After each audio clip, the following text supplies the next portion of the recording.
With great power comes great responsibility. What the secrets to success? There is no secret to success. I have the secret to my success. And the secret to my success is different from the secret to everyone else's success. If you take 100 people and put them in a room, all millionaires, all of them worth 10 million plus, and I'm sitting in that room with them, and you come up to the table and say, guys, what's the secret to making money? All 100 people will give you 100 different answers as to how they made money. Which means there is no secret to success. There is no recipe to success. I know the recipe to my success. So I was 17, I was working at a fast food restaurant making sandwiches. Now, the internet didn't really exist as such, but looking back on it, it was part of my journey. And I regret nothing because I ended up where I am. So would I even go back and tell myself anything is the question. If I had to, it would be to not burn so much of my time. Let's talk to the 17-year-olds who are listening. You know, do you finish your job, come home, play video games, etc.? That's what I used to do when I was 17 a little bit. What I didn't do is come home and think, okay, fuck. Let's work on something new. Let's try and build something. Let's start a YouTube channel. Let's start creating content instead of consuming content. Yeah, I'd tell myself to be a little bit more proactive with my free time and not fuck around so much.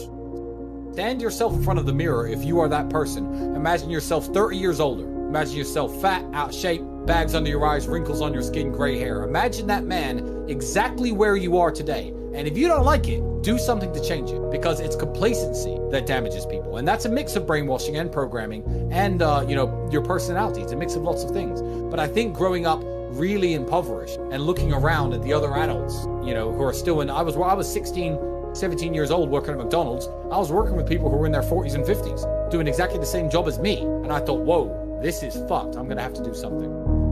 Why are you on this podcast asking me how to stop procrastinating? Turn off YouTube. Go do something. Jesus Christ. What's wrong with people? This is exactly what you were talking about asking a question where you already know the answer to. You know the answer is to stop doing things that waste your time and apply yourself to something important. Now, this may not be a waste of your time, but let me tell you, you're a dumbass, clearly. It's like Googling how to get fit, like you just said. Everyone knows what a push-up is. Do 10,000 of them a day. Stop wasting your fucking time. You know, I've never had to deal with procrastination. I've never had to deal with not being motivated, because what is the alternative? Literally, be a loser forever? There is a way to get revenge on women. Every time I've heard anyone say, oh, my ex broke up with me, she cheated on me, I need revenge, I need revenge. That's sick-minded. That's incel level shit. The only kind of revenge that you can get on a woman is this. Say goodbye politely. Keep working hard. Increase your value as a man. Wait 3 years, 4 years, 6 years, 11 years, and you know this story, the 11-year story. And wait till you are the man, and she's just now some chick, 28, 29, and she's like, Tristan, you know, it should have always been you. Then you can either tell her no or break her heart again. Then you win. My success was that I trained hard. I was a professional fighter. I've always been confident. That comes from my kickboxing, I guess, which made me good with women. I was good with women, so I always had beautiful girls around me. When I realized that beautiful women could make money on webcam, I put various girls on webcam, started making a few dollars here, a few dollars there, until it grew into one of Europe's largest studios. Then I became a millionaire. That is a recipe to my success. Now, go and ask Elon Musk the recipe to success, and he's going to say, invent PayPal and then make space rockets. It's a different game. So yeah, what advice would I give to a young guy? I will give the only advice that I can give. I cannot give any other advice besides what worked for me. Do a lot of physical training, become attractive to women, start a webcam studio. That's what made me a millionaire. That is the secret to my success. There is no secret to success that generally works across the board. Because God knows it's not work hard in school and get a degree. A healthy body is a healthy mind. Get into shape. You know, try to look your best. Try to you know, become more knowledgeable. Whether that be, you know, watching YouTube videos, watching stuff that my brother or you put out. Just try to understand the world better. Try to understand that, you know, you can't just walk through the world as a dork, because the things you desire don't come very freely to dorks. I would like to think that every single young man watching would love to have a beautiful woman. They would, wouldn't they? Beautiful women don't like dorks. They really don't. So look at the things you want from life and look at who you are as a person and think, how can I positively change myself to get the things that I want from life? And I think you're naturally going to come out of your dork state just from doing that. I have no ritual or anything that I actually recommend to men. With younger men, especially the guys who aren't physical yet and they don't have the size, they don't have the money to go to the gym, and they don't have the time to do the training. Obviously, Andrew sells his fitness training program, which is all well and good, but a good example I always used when I was younger was do push-ups during TV commercials. Yeah. Push-ups during TV commercials was my life hack. When I was young, I was broke. You know, I got to this side. I'm no bodybuilder, but I'm a very big guy. I'm about 240 pounds. Yeah. Watching TV is a very wasteful exercise. Absolutely. Every time the commercial comes on, do 50 push-ups. If you can't, do 25. Do 10 every time the commercial comes on. Something. Yeah, by the time the day's over, you've done 150 push-ups. You know, your arms feel pumped up, your pecs feel pumped up. What choice do you have, my friend? What do you mean? What happens if you don't deal with the grief? I don't understand. Are you going to kill yourself? Drink yourself into depression? Ruin your own life? You have no choice. You're on a train track. And you can either change the direction of the train that goes off a cliff, or you can keep it on the track. Time is going to still keep going on, and you are going to be sad. So are you going to be a sad winner, or are you going to be a sad loser? To me, it's very binary. Just because everyone's doing one thing doesn't mean doing the opposite is wrong. Sometimes that's the best thing to do. Life is like a game of chess. You can't take moves back. All you could do is look at the board you're in, look at the position you're in, and make the best moves possible. Women are going to want that Gucci purse. When they get to 16, 17, 18 years of age, they're going to want those shoes. They're going to want those lubes. They're going to want the jewelry.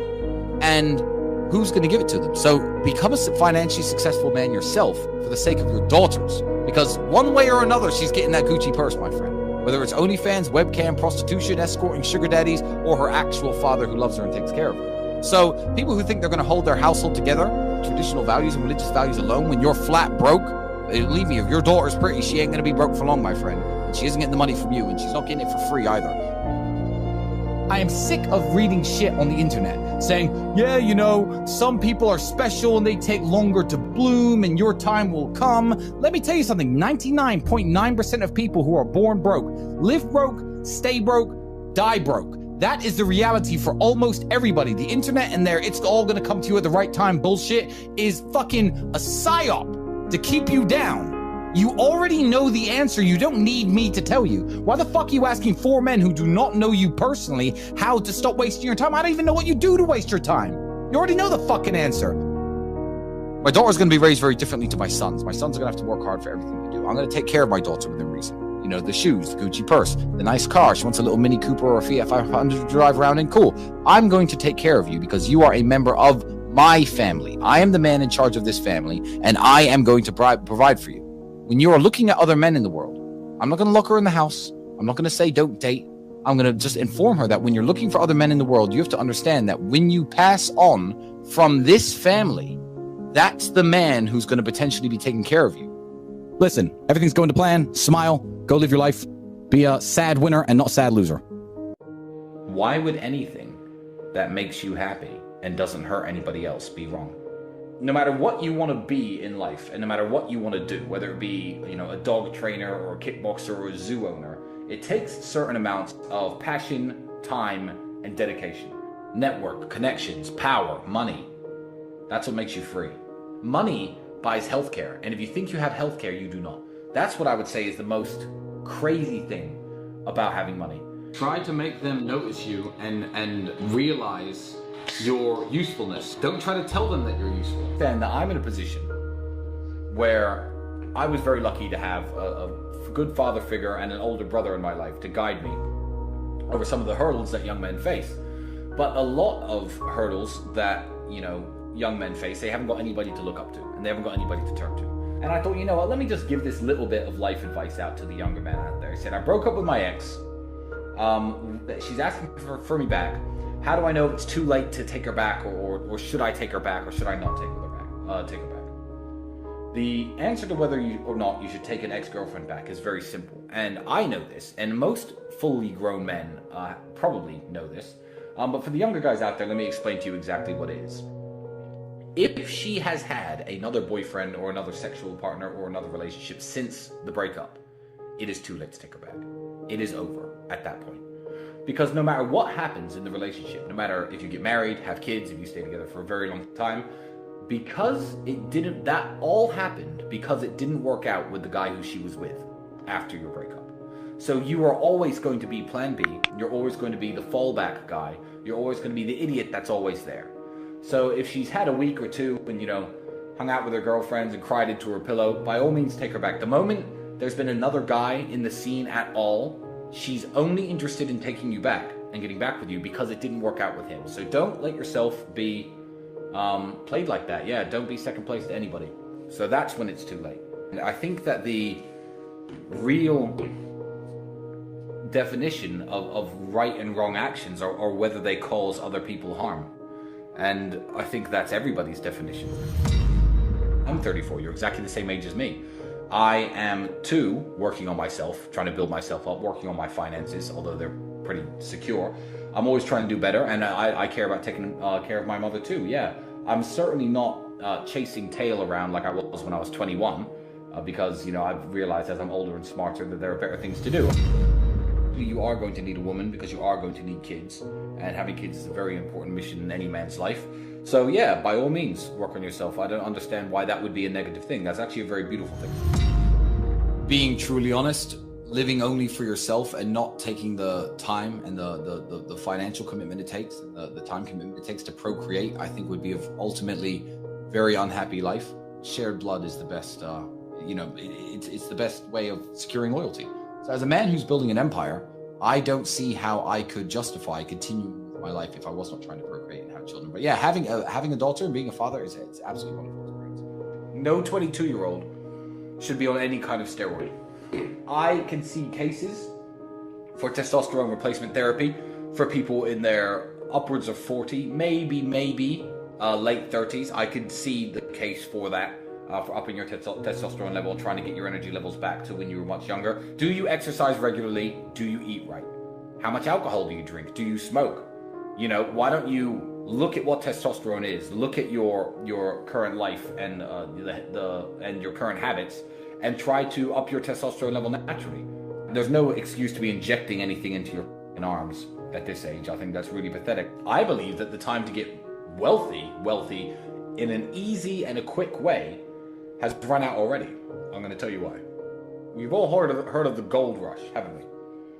Gold rush was a time when in certain rivers in California, large nuggets of gold were found, and people went nuts. People all moved out to California, and lots of people got very rich because there was gold in the hills, and everyone was panning for gold, searching the rivers for gold, mining for gold. A gold rush has just happened, and the gold rush we've just seen is the easy money there was to make in crypto coins. Bitcoin has a use case, Ethereum has a use case, Chainlink and a few other cryptos have a use case, and they're going to last well on into the future. They might even be the future of currency. People who own them now might be the richest people in the world in 5 or 10 years. But I'll tell you what isn't going to exist. Pump and dump crypto nonsense coins that kids can buy for a few $1,000s and become millionaires overnight. The time of easy money is over. The gold rush is over. There's no more easy money in the way there used to be. There's no way you're going to draw a little pixelated picture of a monkey or a banana or a pig or a ninja and sell it for $600,000 anymore. The NFT craze is over. That goes to show that the easy money days in crypto are completely over. So getting wealthy is possible. It's always been possible. And during the worst recessions in the world, people have made money. Getting rich, possible again, but it's going to take a lot more hard work than it's ever taken before. The days of the free money on the internet have ended absolutely. You eat McDonald's every day. You know not to do that. So you're trying to get into the specifics without covering the basics. You know what I mean? It's like when people care about fitness, is like, okay, what's the exact correct technique to lift this and lift that? People who don't train at all, just go running and do some push-ups. Everyone knows like the answers. Step one, stop eating McDonald's every day. Yeah. Like once you do that, worry more about the exact specifics and what you're eating and what you're not. I'll eat 3,500 calories in a single meal once a day. Yeah, all the time. that's better. A lot of the time. That's what I do. It's in the afternoon, not before. So I always go to sleep a bit hungry. I don't have breakfast in the morning. I don't even realize I do it. It's how I live. This is why I don't read self-help books. I believe that is success porn. People reading these books about get rich and do well. How many people do I know who've read these books and never got rich? Zero! Zero when they talk about reading helps you. Reading is entertainment. So if you read the James Bond novels for entertainment, it's better than watching the James Bond movies. I believe that it's a higher form of entertainment than Netflix and TV, but it's essentially just Netflix for the brain. So, yeah, reading is a waste of time if you want to get rich, I agree. But there is one TV show, which I'm going to talk about now. And we never talk about it on an Emergency Meeting Live, because my brother has not seen this show. But I was at somebody's house about 4 years ago, and I watched episode 1 of a show which has 11 series to it, and it was so excellent that I watched all of it. Now, I believe this TV show to be an intellectual and cultural masterpiece, and it is the greatest show that has ever been broadcast on television. And I'm talking, of course, about the show Trailer Park Boys. The importance of brotherhood and friendship and sticking together is a massive underlying theme of the show. Also, the importance of enjoying your current circumstances. Keep working, keep hustling, keep grinding, try and get out, but enjoy yourself while you're at it. It's a show about perseverance. It's a show about trying to always better your situation. Besides that, TV's a waste of time. Especially the news. My content existed because I tried my very hardest to be an absolute and utter realist, especially with uncomfortable truths. I was pointing out that very uncomfortable. Is that a truth? It's an uncomfortable truth in many parts of the world. It's not a truth that I'm happy about. I don't want to be seen as a negative influence in the world. I know that there's a whole bunch of men. I get thousands of emails a week from men whose lives I've saved. I get thousands of emails a week from men who are on the verge of suicide and I've saved their lives. I believe in protecting and providing. I've been misunderstood. I don't want anybody to be offended by anything I say. I want to be a positive force in the world. I don't want anybody to hear what I say and make them feel bad about themselves. I want all people to live righteous and good, whether they're male or female. I think righteous is living true to your heart and knowing that you're doing good by people, not snaking anybody, not lying to anybody. I know I live a very righteous life. The government is not capable of helping the poor. And this is why it's so important as a person you take personal responsibility and understand you're living in a world where the matrix can be cracked, you can make a bunch of money, but you need to take responsibility and do it. I refuse to accept that there are people out there who cannot become happy, contented individuals. I refuse to accept we live in a world where God has created people who, no matter how hard they work and how good their life becomes, can't be happy. I don't accept that. I accept that the universe is a very giving place and that God loves all of us. And if you try your best and you work hard, you can become a better person. I'm telling the younger generation that if they don't get up and work hard and make sure that they're important, that the world's not going to give a shit about them. 99% of my content was aimed at men, telling them the truth, saying that as a man, you're born with no inherent value. You have to become important. You have to go through some pain or go through some suffering to make people care about you. Otherwise, you're not going to matter. As a dude, if you walk into the party and you've put no effort into your life, nobody gives a shit. Nobody cares about you. And every man out here knows. And one of the great things about the masculine journey and masculinity is that we've all lived a semi-similar story. It's kind of cool. Like, we've all been the teenager, gets heartbroken. We've all been unimportant. We've all worked hard and then started to get some clout. And then we've all kind of lived the same kind of journey. So I say to everybody out there, yeah, if you don't follow that path and follow that journey and in one way or another get to the top, whether it's fighting, whether it's comedy, whether it's musician, whatever it is, if you're just going to stay somewhere near the bottom and then at the age of 44, email me saying I'm depressed, well, of course you're depressed. Loser. Yeah. But that was your choice because you have to build yourself as a man. And if you decide not to build yourself, then your life's going to suck. My main message is to resist the slave mind, to understand that every single thing you're being told has an agenda behind it or you wouldn't be told it otherwise, to examine every strongly held belief you have and try and identify where it comes from and why you have it. I sit and argue with people, I discuss things with people, and they so fervently believe a point. And I say, why do you believe that so much? Like, do you have personal experience? No, but I saw the news. The news told you X, and now you are desperate. You will sit here for hours arguing that point. A lot of people are completely empty vessels ready to be programmed. And I try and tell people, listen, to just stop for a second and understand that the things they're telling you to believe are not necessarily for your benefit. The people who make the rules don't make the rules for the benefit of everybody. They make the rules for the benefit of the people who make the rules of the game. So telling people to resist a slave mind and just be critical thinkers, keep their brain open, pay attention to things, be perspicacious, that's the general theme. And it doesn't matter whether you're left, right, liberal, man, woman, etc. It's just think for yourself. That's the general message. I believe men and women are a beautiful union. I think we're slightly different, but when we work together, we're the most powerful force in the world. And I certainly believe that Men and women, when they work together, it's the most beautiful force on the planet. So of course I believe in men and women. Of course I believe in love. Of course I believe in marriage. Of course I believe in family. I believe in marriage in the traditional sense. I believe a man has a duty to stand up and be a real man. I believe that the problem with the world today that we are facing is that not enough men are sticking to the age-old ways of masculinity. I believe that me standing up and saying a man must protect a woman and provide for her, so he needs to make sure that she's safe. He needs a degree of authority. I believe women are sovereign individuals and they can make any choice they so desire.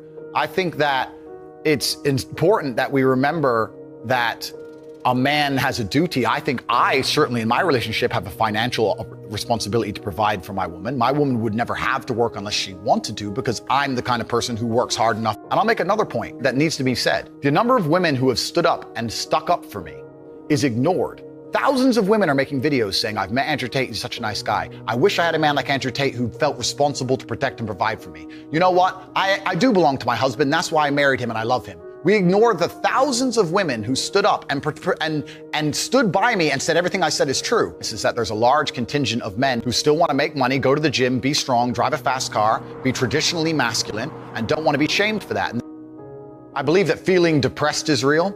I don't believe depression as a clinical disease is real. No. I think PTSD is very real. Unfortunately, I have some friends who suffer from that. I know that feeling depressed is real. I believe that the number one power you have against these things are trying to take control of your own mind and affecting your own life. I believe that it's not healthy to hand over all your power and believe that depression is an outside disease that you can't affect. I know that when I've had difficult periods in my life, and also many of my friends, like I've said, suffer from PTSD and been through terrible things. I've lived a very difficult life, and I know people who have, that the things that made them feel better is when they woke up and said, you know what, I'm not gonna allow this to damage me anymore. I'm gonna take responsibility. I'm gonna get up and I'm gonna fight this as hard as I can. If someone comes to me and says I'm clinically depressed or I feel very, very sad, I would say the first thing you need to do is stop accepting the identity of a clinically depressed person. Stop accepting you have no control over this. And what you need to do is stop identifying that way, and let's work together to try and fight against it. A lot of people who are clinically depressed are suffering with something in their life, and if you fix the problem in their life, perhaps they won't feel depressed anymore. The thousands of people who have emailed me saying, my doctor told me I was clinically depressed and it's a disease that I have got in my brain and I can't be fixed. And I started listening to you and I realized that that's not the case and I can fix my own life, and you're the only person who has ever helped me. I believe feeling depressed is real. I do not believe it's a disease that you catch from the sky and you cannot affect. I believe that no matter what happens, I believe you have control of your own mind and you can fight against it. I believe if you change your circumstances in your life, you may feel different. I'll give you a quick example. I had a guy who emailed me saying he was clinically depressed and he was going to kill himself. I obviously am not a psychiatrist, I'm not a doctor. I told him, because I replied to my emails. I said, have you been to a psychiatrist? He said, yes, I'm clinically depressed. I've been on these pills, this amount of time. I'm on antidepressants, it doesn't work. I said, I don't know what to say to you besides this. And he said he lost his girlfriend, that's why I became clinically depressed. I said, listen, go to the gym, get a six-pack first. Once you've got a six-pack, email me again. If you still feel like killing yourself, I don't know what else to say to you. But I'd say, strong body is a strong mind, go train. He went, he started sending me progress pictures, emailing me him getting in better shape, and eventually got a six-pack. He's now a professional bodybuilder. And he said, I can't believe I was considering that. I feel so much better, etc. The doctor was telling him he was clinically depressed and couldn't cure it. He started taking control of his own life, and now he felt better. That if somebody has depression of any kind, whether it's clinical, whether it exists or not, whether they feel depressed or not, whatever, that taking control of their life, taking personal responsibility and working hard is always going to be the positive, best thing they can possibly do for their life going forward. How positive is it? Them. Of course, money can't buy happiness, I agree. But money is the third most important thing in the world. First is your health, because you have nothing if you're going to die. Second is your relationships, because you need love and family, that matters the most. But money can buy everything else. So money's the third most important thing. The average people come to me and say, what do I do? I'm just the average guy. And my only answer is stop being the average guy. It's my only answer. You can't just be the average guy anymore. The idea from the 1950s that you can just be the normal, average, law-abiding, hard-working citizen and you'll have a good life is gone. Any man out here who goes, I'm just going to work hard, do my bit, and obey the laws, and I'll have a good life. No, you won't. No, you will not. Just doing your job is never going to make you rich, because you're just going to be taxed into infinity and you're going to stay broke. So just obeying laws and doing your job now has set you up to be a peon and a slave for eternity. You have to get yourself in a position where you're making enough money. You don't know what to talk about, then you don't understand money. So go learn how money works. Go learn how a bank works. Go sit on YouTube for free. You don't just pay 50 grand in 4 years like a university. Go sit on YouTube and understand money, banking, or the real estate market, any of it. Understand the last housing price crash, why it happened. Understand mortgage rates and how that's affected by interest rates. Understand it. And then go sit with someone else who understands it and talk about it. People should, even if they haven't got a penny in the world, should be going to these meetings about real estate, about investing, that especially if it's cheap, they should go. Just meet other people who at least have money. Have conversations about money. Talk about it. How are you going to get what you don't talk about? And yes, the cycle of precipitation, right? So a cloud comes, it rains, it falls down to the ground, it goes under the ground, whatever, goes into a stream, it moves into the stream, goes to the ocean, evaporates again up into a cloud, floats somewhere else, falls down again. It's always moving. That's how money is. People think that money is in these large stagnant pools hidden in people's bank accounts. That's not really true. Money is constantly moving all the time. And if you can find a way to get in between it and stand in the right place at the right time, you're gonna get wet. I think that's the new modern way to view the world. It's an attention economy. It doesn't matter what you do. If you're getting attention, you'll make money from it. One habit that people need to adopt, and this is a habit I had for a very long time, and I've actually recently cleared it from my brain because I've reached a point where peace of mind is worth more than money. But every single time money is spent, you need to identify how your money was taken from you. And I say taken because money can't be made. Money is taken. Because the only people who can make money are the government. So if you're a government, you can make money. You can print it from thin air or a bank. But if you're a person, you're not making money. You're convincing other people to give it to you. You're taking money from others. So every single time you spend money on anything, you need to identify how it was taken from you. When you go and buy a coffee, don't just go buy the coffee and sit down. Sit and say, why did I buy this coffee? Okay, I really wanted coffee. Yeah. But then why did I go into this store and not that store? Is it better advertising? Does it have less of a line? Do they have seating? How did they convince me to come in here? How much did this coffee cost? £6. What's the profit margin on that? Probably £5.50, £5.80 probably by the time. The cup probably costs more than the coffee. The coffee is just water. How did they convince me to spend £6 in this place? And when you sit there and analyze and you all start to learn little lessons about business, you'll learn about the importance of the signage. You'll learn about the importance of there being no queue. Yeah. So that if you ever run a business, I'm telling you, I say with my business, my people all the time, faster. All the time, quicker. Yeah. Like I have a couple businesses that are physical. I'm like, I don't want to see a line. I don't want it to see empty because it looks bad. So when there's lines, you work fast. When we're down to 1 or 2 people, you take your time, you talk to the customer. Right. You keep it so there's like always one person at the thing. Like manage the line. Like people don't think about this stuff. No one's gonna sit and wait in a long queue. Maybe some idiots will, but people like me won't. We got shit to do, right? My time's worth money. I'm not gonna stand and wait in a line. So you have to identify how your money is taken from you. If you start doing that with every single time you spend anything ever, you're gonna start to identify business opportunities, and you're gonna sit there and you're gonna have coffee and you're gonna go, you know what? They could have sold cake and they didn't. Could I outcompete this place? Let's imagine I had the money to start a coffee shop right next door. How would I outcompete them? Well, I'd have cake because they don't have cake. Also, most people in here are businessmen. And the guy serving some dude. No, we need a cute waitress. His ass is fired. We need a chick. Put a chick here, put some cake in. Financial Times, business people in. People don't even think about this stuff. They don't use their brain ever. They don't ever look around and realize how they're spending their money. They don't look around and look at which businesses are successful. They don't look around and pay attention to anything. They don't look at the world and all the things that are happening and how it can benefit them. None of it. They don't look at any of it. They're too busy following the circus. That's why it's clown world. I was walking to college with a couple of my friends and a Ferrari drove past. And I said, bro, you see that? And he goes, yeah, what about it? I said, doesn't that piss you off? I must have been about 16. He goes, why? So this dude has 400 G's for a car, 400 grand. I'm walking 4 miles to college because my mom hasn't got any car. He has 400 grand. Do you think he works a job? Do you think he's behind a counter somewhere? He knows something about the world that I don't know. And they were like, well, he's rich. I'm like, yeah, I know. I didn't say he wasn't rich, dummy. I'm saying he knows something about the world I don't know. And I was intrigued and it angered me. I couldn't sleep for weeks. I was pissed off. Every time I saw somebody with genuine money, I understood that everything I was being told and taught and they were trying to make me believe just simply wasn't true. I was like, none of these people are getting these things by following the path that the system is trying to make me follow. And everybody intrinsically knows this. If you go to if you're at a BP, you're at a petrol station, and I pull up in my Lamborghini, nobody goes, wow, he went to school. Yeah. He studied hard. And they do that because they know that the easiest way to amass wealth is to break the rules, because the rules are not designed to allow most people to make money. You can make money within the rules, of course you can, but most people don't. Most people who follow the path work, consume, die. That's it. So I always knew the same thing as you, and I knew there had to be another way. I knew that just working for money was a paradigm that wasn't true. And then you understand making your money work for you, and you understand delinking your time from money. You start learning to understand these things, but eventually you build a system and you build an ecosystem like me. I have 60 or 70 people work for me all around the world. And things just happen and money just kind of appears as long as everything's well organized.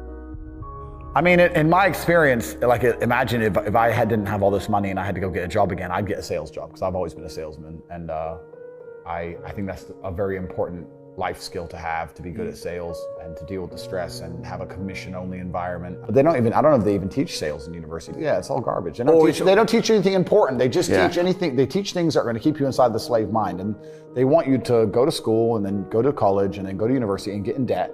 And you have to be in debt so that now you have to work. And you're working and you're in debt, and then they want you to take on more debt if possible in the form of a mortgage, which a lot of people do, which we can talk about because I know you're the property guy. And then you're in debt now. And once you're in debt, you can't really quit your job, and it's very difficult for you to leave the country. And now they can hold things over you. That's the goal. It's all about control mechanisms, and the system is very well designed to make sure that people are conditioned to obey. It's very hard for the average person to say no to anything. Unless you have millions and millions and millions of dollars, it's very difficult to even have an opinion on subjects. That's the thing about being a man, and that's what I was saying to the kids. It's like, look, you need to get up, and it's gonna be very, very difficult. The world's getting harder and harder, especially for men. It's all clout, it's all status. There's no way you're gonna matter unless you get up and you work extremely hard. Should young men aspire to work very hard, have no criminal record, become multimillionaires, protect and provide for the women close to them, be sovereign so they can stand up and have their own points of view in face of cancellation, be able to not be mentally intimidated when they go on national TV and there's traps set up for them? Yeah, I believe that confident, strong men who stand up and protect and provide for women are a good thing for the world and a good force for the world. And I don't think that I put a magic spell on anybody. I think there's a whole bunch of men in the world who understands my value. And if men grow up to be like me, you're gonna have a whole bunch of people with no criminal record, dedicated athletes, who protect and provide for the people close to them,